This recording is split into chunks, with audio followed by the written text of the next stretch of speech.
एक बार की बात है, बादशाह अकबर अपने बिस्तर में अपने कमरे में आराम कर रहे थे। तभी उनको बहुत प्यास लगती है। तब वो लेटे हुए ही अपने एक सेवक को पानी लाने का आदेश देते हैं, पर वहाँ पे कोई नहीं रहता है। वहाँ पर बस एक आदमी जो कूड़ा साफ़ करता है, वो बादशाह के कमरे में कूड़ा साफ़ कर रहा होता है। बादशाह के आदेश सुनकर वो तुरंत बादशाह के लिए पानी लेने जाता है और अकबर के लिए पानी ले आता है। बादशाह अकबर उसे देखकर चौंक जाते हैं, पर आसपास देखते हैं कि कोई नहीं रहता है और उनको बहुत प्यास लग रही होती है, तो उसी के हाथों से वो पानी पी लेते हैं। उसी समय अकबर के कुछ खास कार्यकर्ता उनके कमरे में पहुंच जाते हैं। उन्हें कूड़ा उठाने वाले सेवक को वहां देखते ही उसे कमरे के तुरंत बाहर जाने के लिए आदेश देते हैं।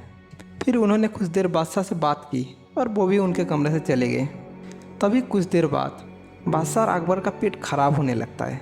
जैसे जैसे दिन ढलता गया उसकी तबीयत और बिगड़ती जाती है। बादशाह की ऐसी हालत देखकर बड़े से बड़ा हकीम बुलवाया जाता है, लेकिन दवाई लेने के बाद भी उनकी तबीयत में कोई सुधार नज़र नहीं आ रही थी। तभी राजवैद्य ने बादशाह के ज्योतिष बुलवाने का सुझाव दिया। बादशाह से कहा, लगता है आप पर मनहूस इंसान का छाया पड़ गया है। राजवैद्य की बात का मान रखते हुए अकबर ने ज्योतिष बुलाने का आदेश दिया। उसके बाद अकबर के मन में ख्याल आता है कि कोई मनहूस इंसान का छाया तो उन पर पड़ा नहीं, बस कुछ कूड़ा साफ करने वाला के हाथ से वो सुबह पानी पिए थे।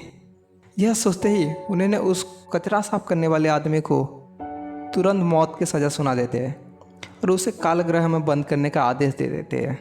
कुछ देर के बाद ये खबर बीरबल को भी पहुंच जाती है। बीरबल यह सुनकर सोच में पड़ जाते हैं। जिस आदमी ने उनको पानी पिलाया उनको ही मौत की सज़ा सुनाने के बारे में बीरबल को बहुत सोच में डुबा देता है।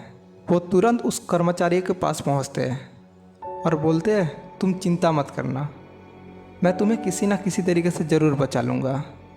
इतना कहकर बीरबल तुरंत बादशाह अकबर के पास पहुंच जाते हैं।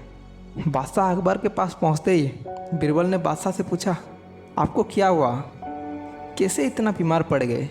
बादशाह अकबर जवाब देते हुए बोलते हैं, बीरबल, एक मनहूस इंसान की छाया मुझ पर पड़ गई है और वो मुझे बीमार कर डाला। अकबर की बात सुनते ही बीरबल वहाँ पे ज़ोर ज़ोर से हंसने लगते हैं।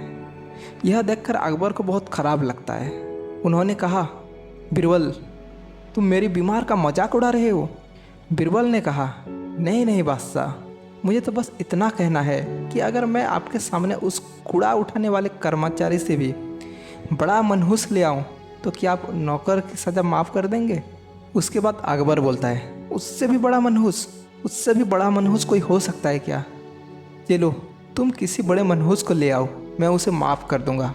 तभी तपाक से बीरबल बोलते हैं, महाराज, उससे बड़ा मनहूस तो आप है।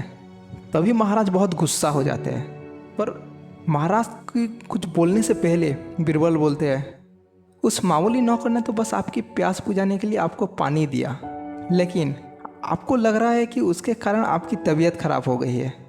उस बेचारे नौकर का सोचिए ज़रा, वो तो आपके पानी पिलाने की वजह से जेल में पहुंच गया। सुबह सुबह आपको देखने की वजह से उसका दिन तो छोड़िए, पूरा जीवन बर्बाद हो गया। अब कुछ देर में उसे मौत की सज़ा देने वाले हैं आप। अब आप ही बताइए, वो बहुत बड़ा मनहूस है कि आप बड़ा मनहूस है? आगे और बीरबल बोलते हैं, महाराज, आप मौत का सज़ा आप खुद को मत दे देना, क्योंकि आप हम सभी का जान से भी बहुत प्यारे हैं। बीरबल की ऐसी बुद्धिमत्ता वाली बात सुनकर बीमार अकबर ज़ोर ज़ोर से हंसने लगते हैं। उन्होंने तुरंत सिपाही को रिहा कर देते हैं और उनको अपने गलती का एहसास होता है। साथ ही साथ उसकी मौत की सज़ा भी माफ़ कर देते हैं। ये कहानी से हमें ये शिक्षा मिलती है कि किसी की बात पर आकर फैसला नहीं लेना चाहिए और अंधविश्वास तो बिल्कुल भी नहीं करना चाहिए।